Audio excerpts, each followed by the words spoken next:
ఈరోజు చేయబోయే ఆసనం తిర్యక్ భుజంగాసన. వెన్నెముక బలంగా తయారగును.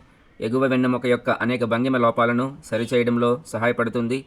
ఎగువ వెన్నెముక కండరాలు బలం పెంచును. ఇది సర్వైకల్ స్పాండిలోసిస్కు ఆదర్శవంతమైన నివారణ. సయాటికాతో బాధపడుతున్న వారికి ఇది ఉపయోగము. చేతులను మరియు భుజములను బలపరుస్తుంది.